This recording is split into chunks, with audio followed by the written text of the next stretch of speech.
বাংলা বাঁচাও যাত্রা এখন ভগবানগোলা থেকে আজকে রানীনগরের দিকে বাংলা বাঁচাও যাত্রা রওনা হবে একটু বাদেই।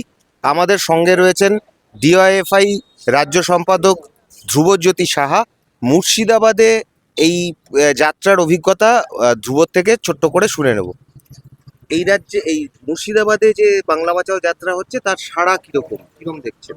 যেদিনই কোচবিহারের তুফানগঞ্জ থেকে এই বাংলা বাঁচাও যাত্রা শুরু হয়েছে, তুফান উঠতে শুরু হয়েছে, আর তৃণমূলের এবং বিজেপির রাতের ঘুম চলে গেছে। এ রাজ্যের মাটিতে ফারাক্কা থেকে একের পর এক মানুষ রাস্তা দুধারে শুধু যাত্রাকে অভিনন্দন জানানোর জন্য দাঁড়িয়ে আছেন। রাস্তার ধারে মানুষ ফুল ছিটাচ্ছে, কোথাও বাড়ির ছাদ থেকে মানুষ ফুল ছিটাচ্ছে। শুধু ফুল ছিটাচ্ছে না, যত ফুলের পাপড়িগুলো ফুলছে আমাদের গায়ে, তত পশ্চিমবাংলার মাটিতে তৃণমূলকে সরানোর জন্য যতগুলো পাপড়ি পড়ছে ততগুলো রাস্তা তৈরি হচ্ছে। যে রাস্তা তৈরি করছে জনগণ। মনে রাখবেন, ওগুলো মানুষের ভালোবাসা, ওগুলো মানুষের আশীর্বাদ, আর তার সঙ্গে ওগুলো আমাদেরকে রাস্তা চলার জন্য মানুষ প্রতিদিন সাহস যোগাচ্ছে একটু একটু করে। এই মুর্শিদাবাদ জেলায় আজকে বাংলা বাঁচাও যাত্রা আসার পরে আমরা লক্ষ্য করলাম মানুষের ঢল কেড়ে নামলো। কারণ এই রাজ্যের মাটিতে তৃণমূল বলেন, বিজেপি বলেন, একটার পর একটা প্রতিশ্রুতি দেয়, কোনো কাজ হয় না। আপনি ফারাক্কা থেকে শুরু করুন।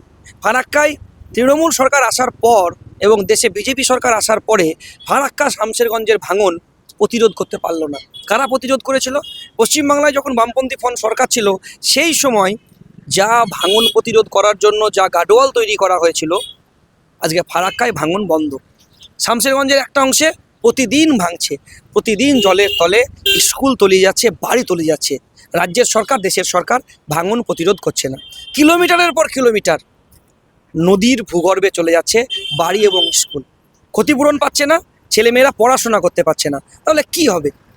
মানুষ বুঝছে যে একমাত্রই বামপন্থীরা পারে এই ভাঙন প্রতিরোধ করতে। শামশেরগঞ্জে ঢুকুন, জঙ্গিপুরে ঢুকুন, বিড়ি শ্রমিকদের নিয়ে কোনো কথা আছে রাজ্যের সরকারের?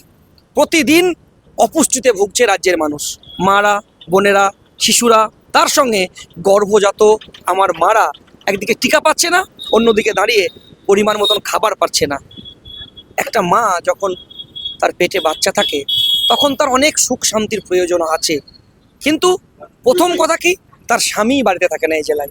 কারণ সংসারের অভাব। গোটা দিন বিড়ি খাবার পরে, বিড়ি তৈরি করার পরে 80 টাকা 100 টাকা ইনকাম, 40 টাকা 50 টাকা কেজি চাল কিনতে হয়, তারপরে 200 টাকা কেজি হচ্ছে সর্ষের তেল। ইলেকট্রিকের বিল বাড়িতে বেড়ে গেছে, ইলেকট্রিক বন্ধ, মাথার ওপরে ছাদ নেই, কি খাবে ঠিক নেই। বাচ্চা জন্মগ্রহণ করার পরে কোথায় রাখবে সেই জায়গাটুকু নেই। এমনকি যখন হসপিটালে যাচ্ছে, হসপিটালে যাবার পরে গ্লাভসটাও বলছে আপনি কিনে আনুন। স্বামী পরিযায়ী শ্রমিক বাইরে আছে, স্ত্রী প্রসব হবার পরে একটু যত্ন পাচ্ছে না, সরকারের কোনো ভূক্ষেপ নাই। তাই মানুষ জানে যে একমাত্রই বামপন্থীরা পারে এই স্বাস্থ্য কেন্দ্রগুলোয় ডাক্তার ফিরিয়ে আনতে, একমাত্রই বামপন্থীরা পারে এই স্বাস্থ্য কেন্দ্রগুলোয় ওষুধ টিকার ব্যবস্থা করতে। আসুন মালদা, এই যে জমির পর জমি প্রতিদিন তলিয়ে গেল, 700 পরিবার ভূতনিচ্চরে তারা বাস করছে ত্রিপলের উপরে। রাজ্য সরকারের কোনো কথা নেই। একমাত্র ওখানে বিকল্পের সন্ধান কারা দেখালো? বামপন্থীরা দেখালো। ওখানে গণতান্ত্রিক যুব ফেডারেশন ডিওয়াইএফআই বিকল্প পাঠশালা তৈরি করলো সুবোধ চৌধুরীর নামে। পাঠশালায় ছাত্রছাত্রীরা পড়াশোনা করছে। তাহলে বিকল্প একমাত্র বামপন্থীরা দেখাতে পারে। তাই মানুষ প্রতিদিন বাংলা বাঁচাও যাত্রায় আসছে। আপনি একটু এগিয়ে আসুন নবগ্রাম, হরগ্রাম এলাকায়, যেখানে মুর্শিদাবাদ সিল্ক তৈরি হয়। পশ্চিমবঙ্গ সরকারের কোনো রকমের মুর্শিদাবাদ সিল্ক নিয়ে পরিকল্পনা নেই। মুর্শিদাবাদ সিল্ক তৈরি করতে মাত্র 300-400 টাকা পাই হচ্ছে একজন চাষি।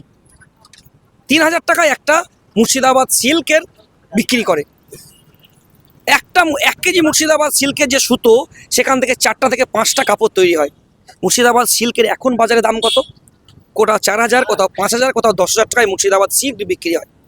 কিন্তু যে শ্রমিক পলুটা তৈরি করার পরে, গুটি তৈরি করার পরে সুতোটা তৈরি করছে মুর্শিদাবাদ সিল্ক তৈরি করার জন্য, সে খেতে পাচ্ছে না, তার বাড়িতে প্রতিদিন অভাব। রাজ্য সরকারের কোনো কথা নেই।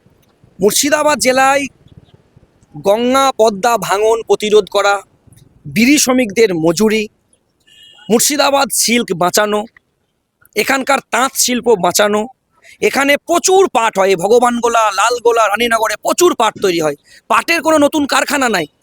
বামপন্থীরা আসার পরে এখানে পাটের কারখানা হবে, শিল্প বাঁচবে, জুট শিল্প তৈরি হবে। এখানে প্রচুর ভুট্টা তৈরি হয় ভগবানগোলা, লালগোলা থেকে জঙ্গিপুর পর্যন্ত। এই ভুট্টা চাষিদের জন্য রাজ্য সরকারের কোনো কথা নাই, এখানে কারখানা তৈরি হবে। মুর্শিদাবাদ জেলায় প্রতিদিন পরিযায়ী শ্রমিক বাড়ছে। পরিযায়ী শ্রমিকদেরকে ফেরাবো পশ্চিমবাংলায়। বামপন্থীদের হাতে ক্ষমতা আসলে পরিযায়ী শ্রমিকদেরকে এখানে ফেরাবো, এদেরকে কাজ দেবো।